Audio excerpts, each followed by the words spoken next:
Hi ಎಲ್ರಿಗೂ, ನಾನು ಅಕ್ಕಿ ಟೀಚರ್, ಮೈ ಕ್ಲಾಸಸ್ ಅಕಾಡೆಮಿ ಬೈಲೊಂಗಲ್ನಿಂದ. ಆತ್ಮೀಯರೇ, ಇವತ್ತಿನಿಂದ ನಾವೇನ್ ಮಾಡೋಣ ಅಂತ ಕನ್ನಡ ತರಗತಿಗಳನ್ನ ಪ್ರಾರಂಭ ಮಾಡ್ತಾ ಹೋಗೋಣ ಅಂತ. ಯಾಕಂದ್ರೆ ನಮ್ಮ ಒಂದು ನವೋದಯ, ಮುರಾರ್ಜಿ, ಕಿತ್ತೂರಾಣಿ ಚೆನ್ನಮ್ಮ, ಆದರ್ಶ, ಸಂಗೊಳ್ಳಿ ರಾಯಣ್ಣ ಈ ಎಲ್ಲ ಮುಂತಾದ ವಸತಿ ಶಾಲೆಗಳ ಪ್ರವೇಶ ಪರೀಕ್ಷೆಗಳಲ್ಲಿ ನೀವು ತೇರ್ಗಡೆ ಆಗ್ಬೇಕು ಅಂತಂದ್ರೆ ಕನ್ನಡ ಅಂತಕ್ಕಂಥದ್ದು ಏನಾಗಿರ್ತೈತಿ, ತುಂಬಾ ಇಂಪಾರ್ಟೆಂಟ್ ಆಗಿರ್ತೈತಿ. ಕಡಿಮೆ ಅಂತಂದ್ರು 20 ಕ್ವಶನ್ಸ್ ಇರ್ತಾವು. ಕೆಲವೊಂದ್ಸಲ ನವೋದಯದೊಳಗೆಲ್ಲ ಏನಾಗ್ತೈತಿ ಅಂದ್ರೆ 25 ಮಾರ್ಕ್ಸ್ 30 ಮಾರ್ಕ್ಸ್ಗೆ ಕನ್ನಡ ವಿಷಯದೊಳಗೆ ಏನ್ ಮಾಡ್ತಾರೆ, ಪ್ರಶ್ನೆಗಳನ್ನ ಕೇಳ್ತಾ ಹೋಗ್ತಾರೆ. ಹಾಗಾದ್ರೆ ಇದ್ರೊಳಗೆ ಗ್ರಾಮರ್ ಟಾಪಿಕ್ ಕೂಡ ತುಂಬಾ ಆಗಿರ್ತೈತಿ, ಇಂಪಾರ್ಟೆಂಟ್ ಆಗಿರ್ತೈತಿ. ಅದಕ್ಕೋಸ್ಕರ ವಿದ್ಯಾರ್ಥಿಗಳೇ ಪ್ರತಿನಿತ್ಯ ಈ ರೀತಿ ಕನ್ನಡ ತರಗತಿಗಳು ಬರ್ತಾ ಹೋಗ್ತಾವ. ಇದು ರಿಲೇಟೆಡ್ ಆಗಿ ಯಾವ ರೀತಿ ಪ್ರಶ್ನೆಗಳು ಬರ್ತಾವ ಅಂತ ಹೇಳಿ ನೋಡ್ಕೊಳಕ ನಾವು ಪ್ರಶ್ನೆ ಪತ್ರಿಕೆಗಳನ್ನು ಸಹಿತ ಏನ್ ಮಾಡ್ತಾ ಹೋಗ್ತೀವಿ, ಬಿಡಿಸ್ತಾ ಹೋಗ್ತೀವಿ. ಅದಕ್ಕೋಸ್ಕರ ಈ ರೀತಿ ತರಗತಿಗಳು ನಿಮ್ಗೆ ಯಾರಿಗಾದ್ರೂ ಬೇಕಂತಂದ್ರೆ ಮೈ ಕ್ಲಾಸಸ್ ಅಕಾಡೆಮಿ ಆಪ್ ನ ಏನ್ ಮಾಡಿ ಡೌನ್ಲೋಡ್ ಮಾಡ್ಕೋರಿ. ಅಷ್ಟೇ ಅಲ್ಲ, my classes academy YouTube channel ನ ಸಬ್ಸ್ಕ್ರೈಬ್ ಮಾಡ್ಕೋರಿ. ಅಂದ್ರೆ ನಾವು ಕಳಿಸ್ತಕ್ಕಂಥ ತರಗತಿಗಳ ನೋಟಿಫಿಕೇಶನ್ ಫಸ್ಟ್ ಏನಾಗ್ತತಿ, ನಿಮ್ಗ ಬರ್ತೈತಿ. ಹಾಗಾದ್ರೆ ಕನ್ನಡ ತರಗತಿಗಳು ಅಂತಂದಾಗ ನಾವು ಇವತ್ತಿನಿಂದ ಏನ್ ಮಾಡ್ತಾ ಇದೀವಿ, ಪ್ರಾರಂಭ ಮಾಡ್ತಾ ಇದೀವಿ. ಮೊದ್ಲಿಗೆ ಏನ್ ಮಾಡಕ್ ಕುಂತೀವಪ್ಪ ಅಂತಂದ್ರೆ, ಇಲ್ಲಿ ಒಂದು ಯಾವ್ದಾದ್ರು ಒಂದು ವಚನಗಳನ್ನ ಯಾರಾದ್ರೂ ಹೇಳಿರ್ಬೋದಾಗಿದ್ರು. ಬಸವಣ್ಣನವರು, ಅಕ್ಕ ಮಹಾದೇವಿ ಅವರು, ಅಲ್ಲಮ ಪ್ರಭು ಅವರು, ದೇವರ ದಾಸಿಮಯ್ಯನವರು ಯಾರಾದ್ರೂ ಹೇಳಿರ್ತಕ್ಕಂಥ ಒಂದು ವಚನವನ್ನ ಇಲ್ಲಿ ಹಾಕೊಂಡು ನಾವೇನ್ ಮಾಡ್ತಾ ಹೋಗ್ತೀವಿ.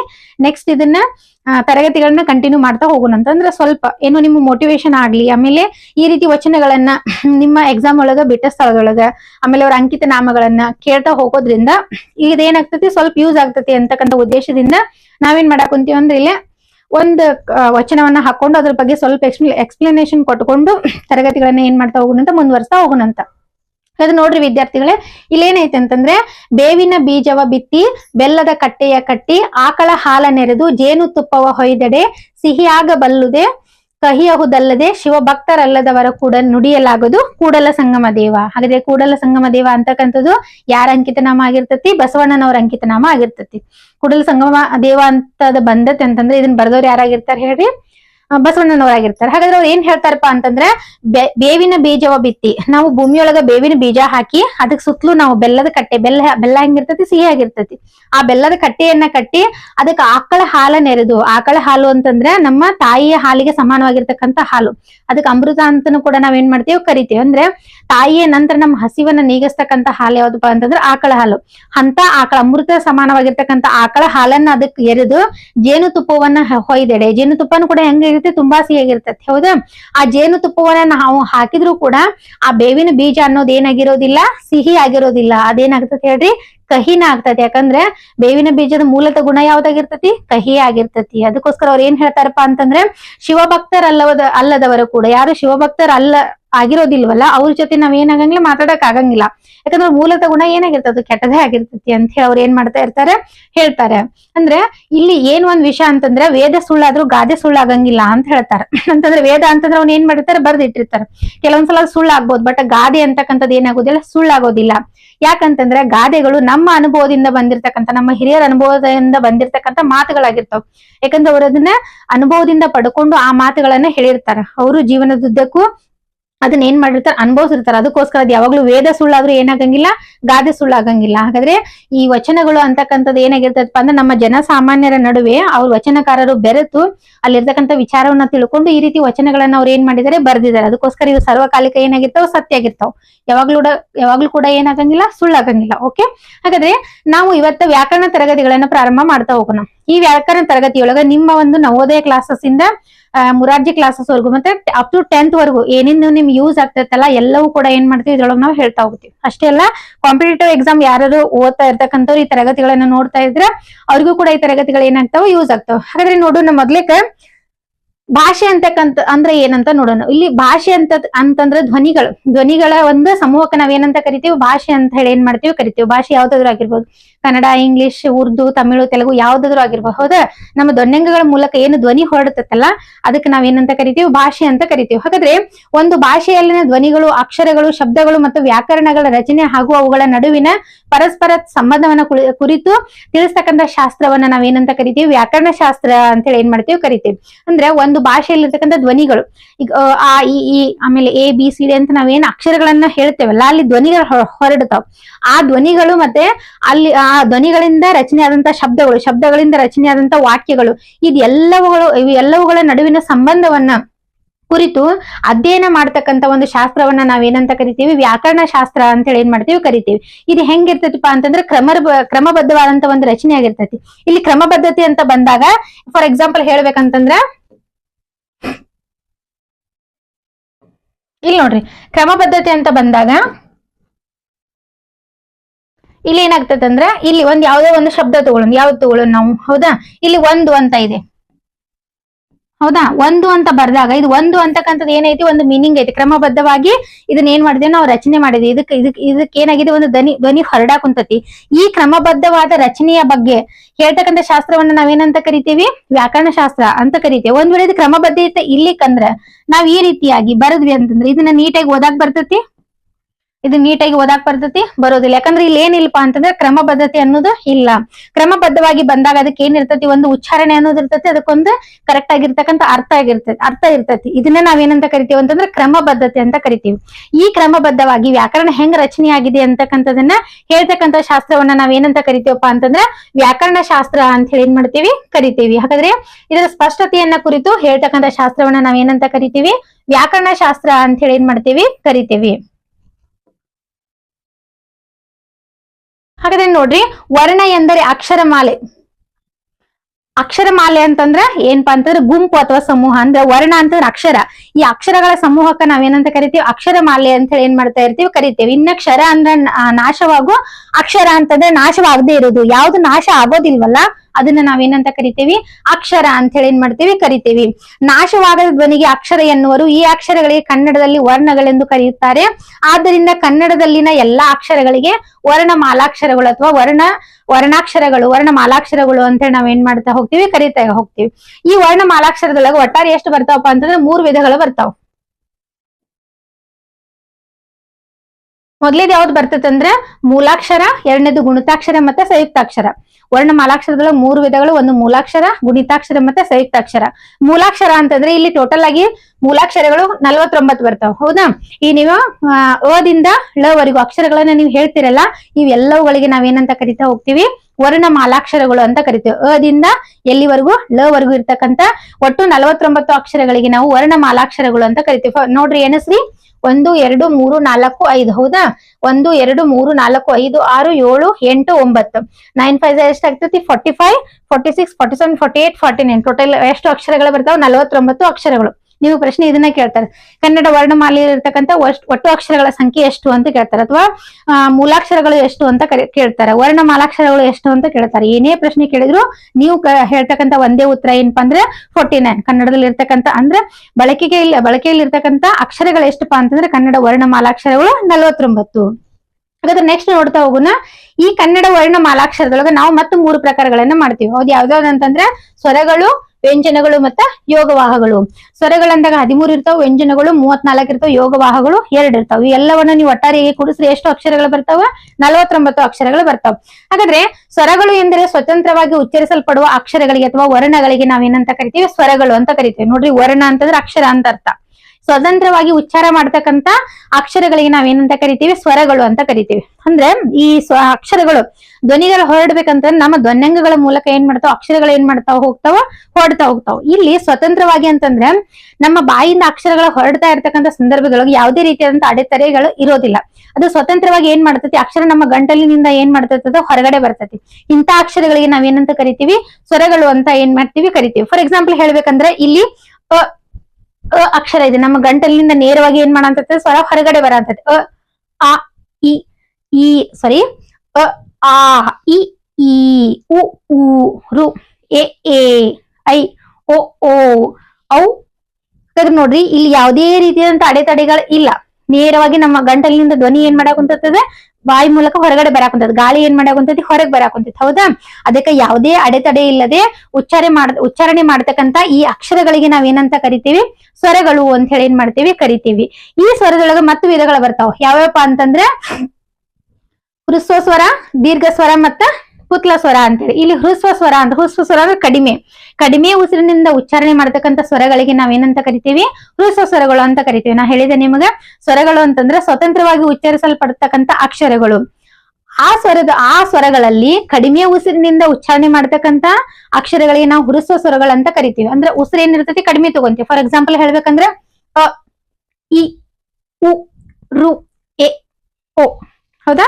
ಅ ಇ ಉ ಸ್ವರ ಏನಾಗೈತೆ, ಸಾರಿ ಗಾಳಿ ಅಂದ್ರೆ ಕಡಿಮೆ ಉಸಿರಿನಿಂದ ಗಾಳಿ ಏನಾಗೈತೆ ನಾವು ಕಡಿಮೆ ತಗೊಂಡೆ ಉಸಿರನ್ನ ಕಡಿಮೆ ತಗೊಂಡು ಇವುಗಳನ್ನ ಏನ್ ಮಾಡಾಕುಂತೀವಿ, ಉಚ್ಚಾರಣೆ ಮಾಡಾಕುಂತೀವಿ. ಇವುಗಳಿಗೆ ನಾವೇನಂತ ಕರಿತೀವಿ, ಹ್ರಸ್ವ ಸ್ವರಗಳು ಅಂತ ಕರಿತೀವಿ.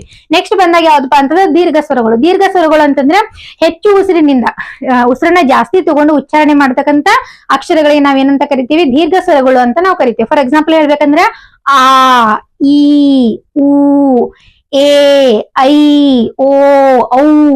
ನಾವು ಉಸಿರನ್ನ ಏನ್ ಮಾಡ್ತೀವಿ, ಸ್ವಲ್ಪ ಎಳೆದ ಜಾಸ್ತಿ ಉಸಿರನ್ನ ತಗೊಂಡು ಈ ಅಕ್ಷರಗಳನ್ನ ಏನ್ ಮಾಡ್ತೀವಿ, ಉಚ್ಚಾರಣೆಯನ್ನ ಮಾಡ್ತೀವಿ.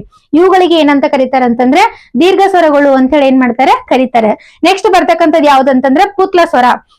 ಈ ಪುತ್ಲ ಸ್ವರ ಯಾವುದೇ ರೀತಿಯಾಗಿ ಡಿವೈಡ್ ಆಗಿ ಈ ಪುತ್ಲ ಸ್ವರಗಳನ್ನ ಏನ್ ಮಾಡಿಲ್ಲ, ಇದೇ ಅಕ್ಷರ ಅಂತ ಹೇಳಿ ಏನ್ ಮಾಡಿಲ್ಲ, ಗುರುತು ಮಾಡಿಲ್ಲ. ಬಟ್ ದೀರ್ಘ ಸ್ವರಗಳಿಗೆ ದೀರ್ಘ ಸ್ವರಗಳನ್ನ ನಾವು ಮತ್ತಷ್ಟು ಎಳೆದು ಉಚ್ಚಾರಣೆ ಮಾಡಿದಾಗ ಈ ಒಂದು ದೀರ್ಘ ಸ್ವರಗಳನ್ನ ಮತ್ತಷ್ಟು ಎಳೆದು ಉಚ್ಚಾರಣೆ ಮಾಡಿದಾಗ ಅವು ಏನ್ ಅನ್ಸ್ಕೋತಾವಪ್ಪ ಅಂದ್ರೆ ಪುತ್ಲ ಸ್ವರಗಳು ಅಂತ ಅನ್ಸ್ಕೋತಾವ. ಫಾರ್ ಎಕ್ಸಾಂಪಲ್ ಹೇಳ್ಬೇಕಂದ್ರೆ ಅಯ್ಯೋ, ಅಮ್ಮ, ಅವನೇ, ಹೌದಾ, ಏನ್ರ ಯಾರ್ಯಾರ ಮಾತಾಡುವಂತ ಸಂದರ್ಭದಲ್ಲಿ ನಾವು ಹೇಳ್ತಿರ್ತೀವಿ ಹಂಗಂತ ಹಿಂಗಂತ ಅಂದಾಗ ಅಯ್ಯೋ ಹೌದಾ ಅಂತ ಹಿಂಗ, ಅಯ್ಯೋ ಹೌದಾ ಅಂತ. ಹೌದಿಲ್ಲ?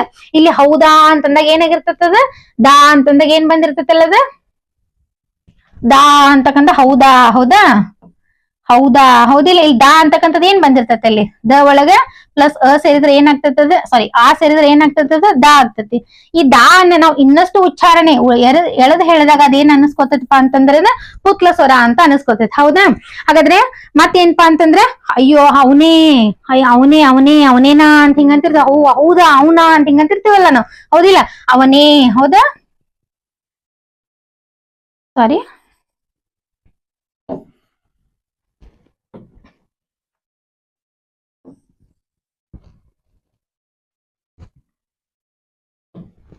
ಹೌದಾ? ಅವನೇ. ಹೌದಾ? ಈ ಅವನೇ ಎಳದ್ ಹೇಳಿದಾಗ ಏನಾಗ್ತದ, ಪುತ್ಲ ಸ್ವರ ಅನ್ಸ್ಕೋತೈತೆ.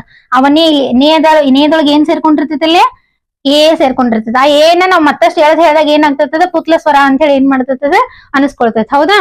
ಹಾಗಾದ್ರೆ ಹ್ರಸ್ವ ಸ್ವರದೊಳಗ ಏನಪ್ಪಾ ಅಂದ್ರೆ ಮತ್ತೆ 2 ವಿಧಗಳು ಬರ್ತಾವ. ಒಂದು ಸಾರಿ 3 ವಿಧಗಳು ಬರ್ತಾವ, ಹ್ರಸ್ವ ಸ್ವರ, ದೀರ್ಘ ಸ್ವರ ಮತ್ತೆ ಪುತ್ಲ ಸ್ವರ.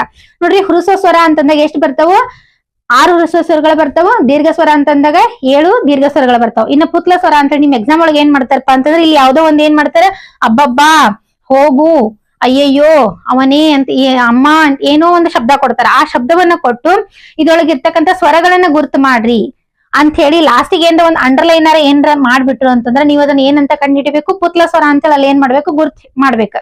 ಪುತ್ಲ ಸ್ವರ ಅಂತ ಹೆಂಗ ಗುರ್ತ್ ಮಾಡ್ಬೇಕಂತಂದ್ರೆ ಆ ಒಂದು ಶಬ್ದದ ಮುಂದ ಈ ರೀತಿ ಎಸ್ ಎಸ್ ಎಸ್ ಅಂತಕ್ಕಂತ ಗುರ್ತನ್ನ ಮಾಡಿರ್ತಾರ. ಹೌದಾ? ಆ ರೀತಿ ಎಸ್ ಎಸ್ ಅಂತಕ್ಕಂಥ ಗುರ್ತನ್ನ ಏನ್ ಮಾಡಿರ್ತಾರ. ಅವಾಗ ಅದನ್ನ ಏನಂತ ತಿಳ್ಕೊಬೇಕು ನಾವು, ಪುತ್ಲ ಸ್ವರ ಅಂತ ಅನ್ಕೊಂಡು ನಾವ್ ಅಲ್ಲಿ ಏನ್ ಮಾಡ್ಬೇಕು, ಕೊಟ್ಟಂತ 4 ಆಪ್ಷನ್ ಒಳಗ ಯಾವ್ದು ಸರಿ ಇರ್ತೈತಲ್ಲ ಅದಕ್ಕೆ ಏನ್ ಮಾಡ್ಬೇಕಾಗ್ತತಿ, ಗುರ್ತ್ ಮಾಡ್ಬೇಕಾಗ್ತದೆ. ಓಕೆ? ಹಾಗಾದ್ರೆ ನೆಕ್ಸ್ಟ್ ಬರೋಣ ಸಂಧ್ಯಾಕ್ಷರಗಳು. ಆಕ್ಚುಲಿ ಹೇಳ್ಬೇಕಂದ್ರೆ ಸಂಧ್ಯಾಕ್ಷರಗಳು ನಿಮ್ ಟಾಪಿಕ್ ಕೇಳೋಂಗಿಲ್ಲ. ಬಟ್ ಇದನ್ನ ಇದು ಕಾಂಪಿಟೇಟಿವ್ ಎಕ್ಸಾಮಿಗೆ ಬಂದಾಗ ಮತ್ತೆ 6th ದಿಂದ 10th ಮಟ್ಟ ವಿದ್ಯಾರ್ಥಿಗಳಿಗೆ ಸಂಧ್ಯಾಕ್ಷರಗಳು ಅಂತ ಏನಂತ ಕೇಳ್ತಾರೆ. ಓಕೆ? ಹಾಗಾದ್ರೆ ಆದ್ರೂ ಕೂಡ ನೋಡೋಣಂತ. ಸಂಧ್ಯಾಕ್ಷರಗಳು ಅಂತಂದ್ರೆ 2 ಸ್ವರಗಳು ಸೇರಿ ಅಥವಾ ಒಂದು ಹ್ರಸ್ವ ಸ್ವರಕ್ಕೆ ಮತ್ತೊಂದು ದೀರ್ಘ ಸ್ವರ ಸೇರಿ ಆಗ್ತಕ್ಕಂಥ ಅಕ್ಷರಗಳಿಗೆ ನಾವೇನಂತ ಕರಿತೀವಿ, ಸಂಧ್ಯಾಕ್ಷರಗಳು ಅಂತ ಕರಿತೀವಿ. ಪ್ರಸ್ತುತವಾಗಿ ಕನ್ನಡದೊಳಗೆ ಎಷ್ಟು ಸಂಧ್ಯಾಕ್ಷರಗಳದಾವಪ್ಪ ಅಂತಂದ್ರೆ 2 ಸಂಧ್ಯಾಕ್ಷರಗಳು ಬರ್ತಾವ. ನಾವು ಹಳಗನ್ನಡಕ್ಕೆ ಹೋದಾಗ ಅದೆಷ್ಟು ಬರ್ತೈತಿ, 4 ಬರ್ತೈತಿ. ಬಟ್ ಇವಾಗ ಈ ಸಂಧ್ಯಾಕ್ಷರಗಳು ಎಷ್ಟು ಅದಾವಪ್ಪ ಅಂತಂದ್ರೆ 2 ಅದಾವ. ಒಂದು ಐ, ಮತ್ತೊಂದು ಏನಾಗ್ತತಿ, ಅವು ಆಗ್ತತಿ. ಹಾಗಾದ್ರೆ ಐ ಆಗ್ಬೇಕಂತಂದ್ರೆ ಅ ಅಂತಕ್ಕಂಥ ಹ್ರಸ್ವ ಸ್ವರಕ್ಕೆ ಎ ಅಂತಕ್ಕಂಥ ದೀರ್ಘ ಸ್ವರ ಸೇರಿ ಏನಾಗ್ತದ, ಐ ಆಗ್ತದ.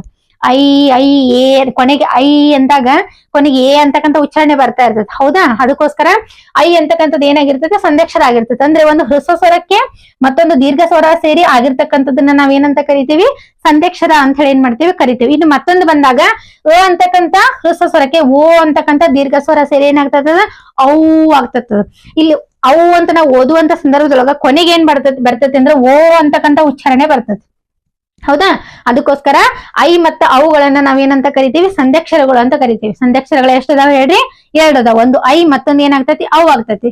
ಇನ್ನು ನೆಕ್ಸ್ಟ್ ಬಂದಂತ ಸಂದರ್ಭದೊಳಗ ಯೋಗವಾಹಗಳು, ಇವುಗಳಿಗೆ ಏನಂತ ಕರಿತೀವಿ ನಾವು, ಕ್ಲಿಪ್ ವರ್ಡ್ಸ್ ಅಂತ ಕರಿತೀವಿ. ಅಂದ್ರೆ ಕ್ಲಿಪ್ ವರ್ಣಗಳು ಅಂತ ಕರಿತೀವಿ.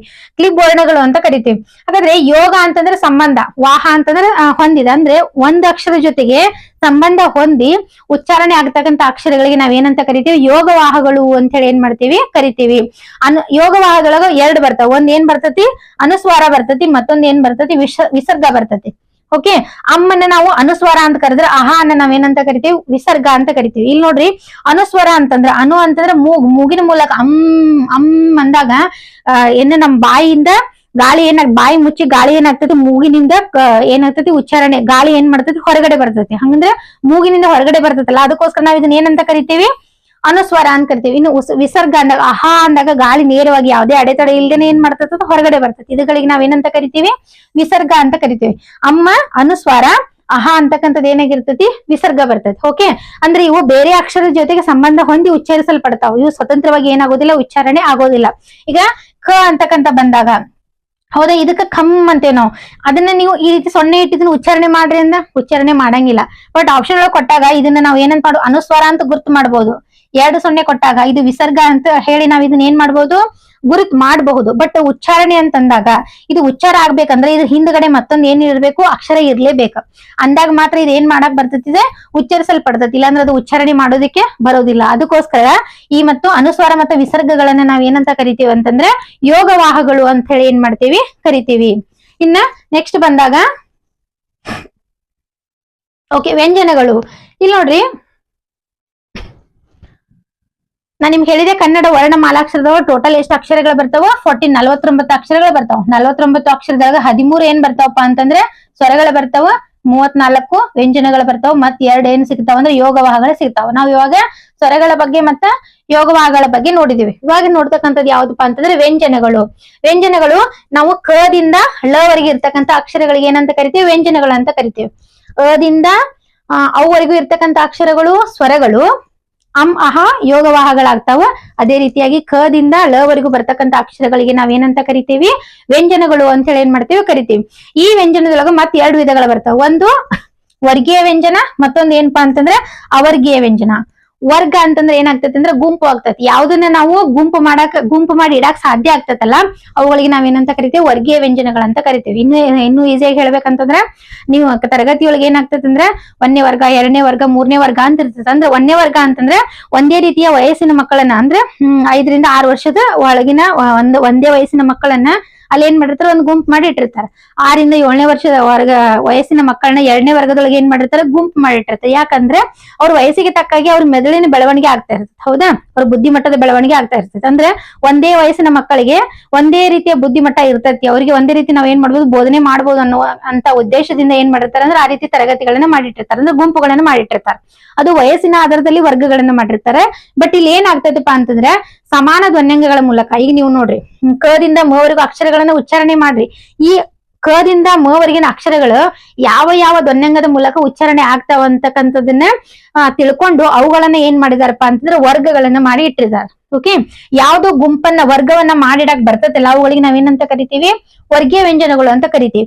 ಯಾವ್ದು ವರ್ಗ ಅಥವಾ ಗುಂಪು ಮಾಡಿಡಕ್ ಬರಂಗಿಲ್ಲಲ್ಲ ಅವುಗಳಿಗೆ ನಾವೇನಂತ ಕರಿತೀವಿ ಅವರ್ಗೀಯ ವ್ಯಂಜನಗಳು ಅಂತ ಕರಿತೀವಿ. ಹಾಗಾದ್ರೆ ಇಲ್ಲಿ ವರ್ಗೀಯ ವ್ಯಂಜನಗಳು ಅಂತ ಬಂದಾಗ ನೋಡ್ರಿ, ಕ ಖ ಗ ಘ ನ ಚ ಛ ಜ ಝ ನ. ಇಲ್ಲಿ ನೋಡ್ರಿ ಕ ಖ ಗ ಘ ङ ಹಿಂಗ್ ಓದ್ತೇವ್ ನಾವು. ಹೌದಾ, ಖ ಖ ಕ ಖ. ಇಲ್ಲಿ ಉಸಿರು ಏನೈತಿ ಕಡಿಮೆ ತಗೋತೀವಿ. ಖ ಅಂದಾಗ ಇಲ್ಲಿ ಏನಾಗ್ತದೆ ಉಸಿರು ಜಾಸ್ತಿ ಬರ್ತದೆ. ಗ ಕಡಿಮೆ ಏನಂತ ಉಸಿರು ಬಂತ. ಘ ಅಂದಾಗ ಉಸಿರು ಏನಾಯ್ತು ಜಾಸ್ತಿ ಬಂತ. ङ ಅಂದಾಗ ಇದೇನ್ ಮಾಡ್ತದಪ್ಪ ಅಂದ್ರ ङ ಅಂದಾಗ ನಮ್ಮ ಮೂಗಿನ ಮೂಲಕ ಏನಾಗ್ತತಿ ಉಸಿರು ಗಾಳಿ ङ ङ ङ ಈ ರೀತಿ ಹಿಡ್ಕೊಂಡ್ ನೋಡ್ರಿ ನೀವು. ङ ಅಂತಕ್ಕಂಥ ಮೂಗಿನ ಮೂಲಕ ಗಾಳಿ ಏನ್ ಮಾಡ್ತತಿ ಹೊರಗಡೆ ಬರ್ತದೆ. ಞ ಅಂದಾಗ ಮೂಗಿನ ಮೂಲಕ ಏನ್ ಮಾಡ್ತತಿ ಗಾಳಿ ಹೊರಗಡೆ ಬರ್ತದೆ. ಅದಕ್ಕೋಸ್ಕರ ನಾವ್ ಇಲ್ಲಿ ಏನಂತ ಕರಿತೀವಪ್ಪ ಅಂತಂದ್ರೆ ಇವುಗಳನ್ನ ನಾವೇನಂತ ಕರಿತೀವಪ್ಪ ಅಂತಂದ್ರೆ ಅನುನಾಸಿಕಗಳು ಅಂತ ಕರಿತೀವಿ. ಹೌದಾ, ಹಾಗಾದ್ರೆ ಇಲ್ಲಿ ನೋಡ್ರಿ ಇದು ಮತ್ತೆ ಕ ಅಂತಕ್ಕಂಥ 1ನೇ ವರ್ಗ, ಗ ಅಂತಕ್ಕಂಥ 3ನೇ ವರ್ಗ. 1ನೇ ವರ್ಗ ಮತ್ತೆ 3ನೇ ವರ್ಗದ ಅಕ್ಷರಗಳಿಗೆ ನಾವೇನಂತ ಕರಿತೀವಪ್ಪ ಅಂತಂದ್ರೆ ಅಲ್ಪ ಪ್ರಾಣಾಕ್ಷರಗಳು ಅಂತ ಕರಿತೀವಿ.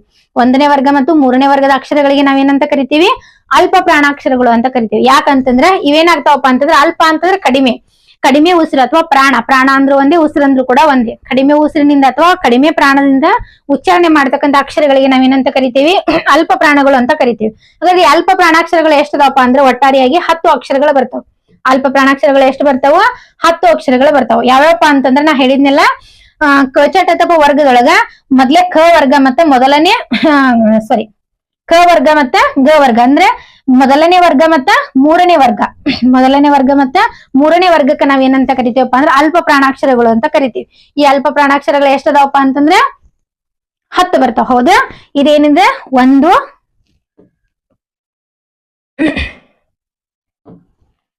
2 3 4 5 ಈ ತರ 5 ವರ್ಗಗಳು ಬಂದಾಗ ಮೊದಲನೇ ವರ್ಗ ಮತ್ತ ಮೂರನೇ ವರ್ಗ ಇವುಗಳಿಗೆ ನಾವೇನಂತ ಕರಿತೀವಿ? ಅಲ್ಪ ಪ್ರಾಣಾಕ್ಷರಗಳು ಅಂತ ಕರಿತೀವಿ. ಯಾಕಂದ್ರೆ ಇವು ಕಡಿಮೆ ಉಸಿರಿನಿಂದ ಏನಾಗ್ತಾವ? ಉಚ್ಚಾರಣೆ ಆಗ್ತಾವ. ಇನ್ನು ನೆಕ್ಸ್ಟ್ ಬಂದಾಗ ನೆಕ್ಸ್ಟ್ ಯಾವ್ದಪ್ಪ ಅಂತಂದ್ರೆ ದೀರ್ಘ ಸ್ವರಗಳು ಬರ್ತೈತಿ. ನೆಕ್ಸ್ಟ್ ಯಾವ್ದು ಬರ್ತೈತಿ? ದೀರ್ಘ ಸ್ವರಗಳು ಬರ್ತೈತಿ. ದೀರ್ಘ ಸ್ವರಗಳು ಅಂತಂದ್ರೆ ಅಲ್ಪ ಪ್ರಾಣ ಯಾವ್ದು ಬರ್ತೈತಿ ಅಂದ್ರೆ ಮಹಾಪ್ರಾಣ ಬರ್ತೈತಿ. ಮಹಾಪ್ರಾಣ ಅಂತಂದ್ರೆ ಹೆಚ್ಚು ಉಸಿರಿನಿಂದ ಅಥವಾ ಹೆಚ್ಚು ಪ್ರಾಣದಿಂದ ಉಚ್ಚರಿಸಲ್ಪಡ್ತಕ್ಕಂತ ವ್ಯಂಜನಗಳಿಗೆ ನಾವೇನಂತ ಕರಿತೀವಿ? ಮಹಾಪ್ರಾಣಾಕ್ಷರಗಳು ಅಂತ ಕರಿತೀವಿ. ಈ ಮಹಾಪ್ರಾಣಾಕ್ಷರಗಳು ಎಷ್ಟದಾವಪ್ಪ ಅಂದ್ರೆ ಇವು ಕೂಡ ಎಷ್ಟದಾವ? 10 ಅದಾವ. ಯಾವಂತಂದ್ರೆ ಕದಿಂದ ಬವರೆಗೂ. ಅಂದ್ರೆ ನಿಮ್ಮ ವರ್ಗದ 2ನೇ ವರ್ಗ ಮತ್ತ 4ನೇ ವರ್ಗ, 2ನೇ ವರ್ಗ ಮತ್ತ 4ನೇ ವರ್ಗಕ್ಕೆ ನಾವೇನಂತ ಕರಿತೀವಿ ಅಂತಂದ್ರೆ ಮಹಾಪ್ರಾಣಾಕ್ಷರಗಳು ಅಂತ ಹೇಳಿ ಏನ್ ಮಾಡ್ತೀವಿ? ಕರಿತೀವಿ. ಇನ್ನ ಕೊನೆ ವರ್ಗ ಬಂದಾಗ 5ನೇ ವರ್ಗ, ಕೊನೆ ವರ್ಗಕ್ಕ ನಾವೇನಂತ ಕರಿತೀವಿ?